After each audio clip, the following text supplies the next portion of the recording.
Thank you, Deputy Presiding Officer. I'd also like to put on record my thanks to the 27 MSPs who have added their names in support of this motion, representing 4 political parties and independents, and representing many parts of Scotland, recognising that this is something affecting very many of our constituents right across the country. I'm also grateful to the Evening Times for raising awareness of the issue in their coverage recently, and I hope that members will all agree that public awareness, both on the part of landlords and on the part of tenants, in relation to the operation of the tenant deposit scheme is something crucial and something that we need to make far greater progress towards. And I'd also like to thank the organisations which have issued briefings, including NUS, Citizens Advice Scotland, Shelter and the Edinburgh Solicitors Properties Centre, and to Glasgow Central CAB for their work and for welcoming me for a visit yesterday to see around their offices, at which I saw huge ranks of casework sat on their shelves, and I was given to reflect on how one of those would have been mine a good number of years ago. I would have been one of those case files. Like a lot of people, I spent a period in the private rented sector. I spent about 10 years as a private rented sector tenant. And on one occasion, a particularly unpleasant landlord in Glasgow, just after I'd moved back to Scotland from university, decided that he wasn't going to give me any paperwork, any contract, or even a letter to indicate that I had tenancy. And so I wasn't able, when I lost a job, to apply for housing benefit. That situation resulted ultimately in my having to call the police when he sent a squad of boys round to start removing doors and furniture and doing whatever they could to harass myself and other tenants out of the flat.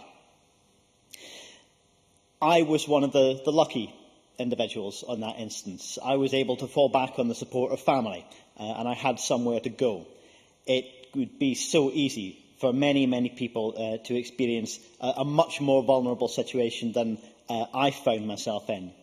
But it does remind me quite how valuable the work that citizens' advice bureaus around the country and many other advice agencies do to help people to avoid those situations. Like other members, I've also had queries through my own inbox recently, particularly about the deposit schemes. The requirement for deposits to be lodged with an approved scheme is a really important step forward, and I think we should be very pleased that that has happened.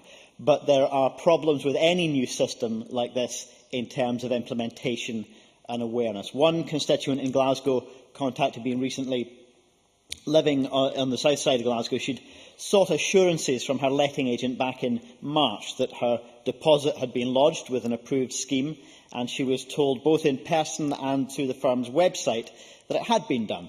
But on checking with the scheme, she was told there was no record of that letting agent working with the scheme in any dealings whatsoever. The agency has since failed to offer a reason why false assurances were given, or to pass my constituent details of her landlord so that she can establish whether the agency alone was responsible for these actions, or whether the landlord was also responsible, because she remains concerned for the other tenants who may be in a similar position. Now, the agency disputes some aspects of this account, but members will be all too well aware of the circumstances of many tenants around the country who may not even be aware that they have the rights to ask these questions.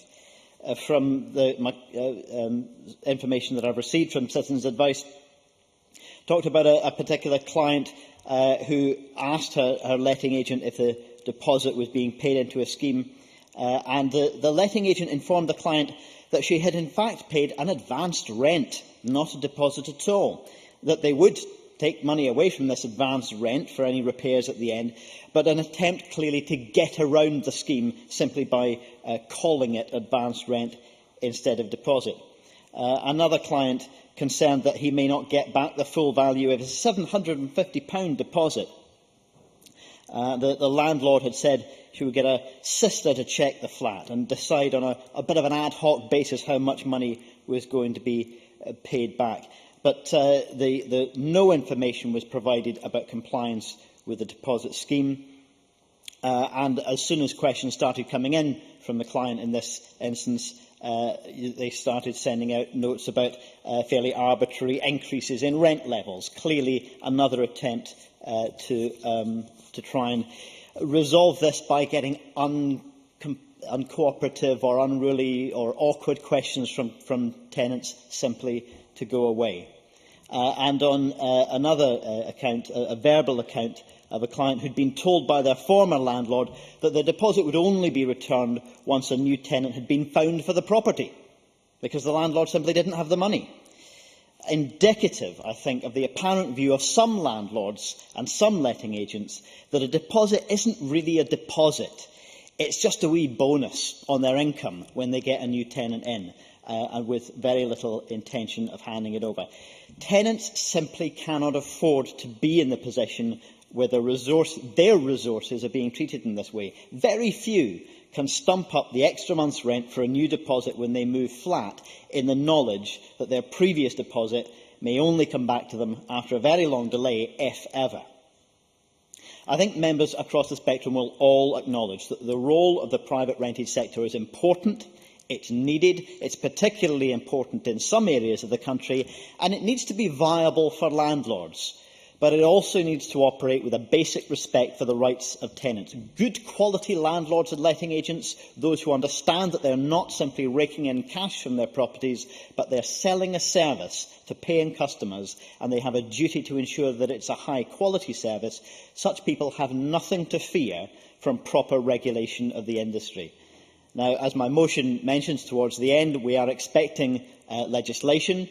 We've been given indications from the Government that they are open, and they mention it in their recently published strategy, they are open to the regulation of letting agents. There are other measures that we could consider for inclusion in this bill, and I would encourage the Minister and other members to consider stronger regulation of landlords, such as management standards, which some SNP members supported when they were in opposition when I debated that in a previous housing bill. Greater protection from unlawful eviction and harassment, such as a local authority power to prosecute. The end of short assured tenancies, as Shelter have suggested, to ensure that private sector tenants have a bit of security in a place that they can call home, rather than simply knowing that they could be out in a matter of a month. Deputy Presiding Officer, I know I'm slightly over time, so perhaps I'll mention one or two of the other issues if they come up and there's an appropriate intervention. But for the moment, can I thank members again for having supported the motion. Many thanks. We now turn to the open debate. Speeches of 4 minutes, please, and I call Alec Johnston to be followed by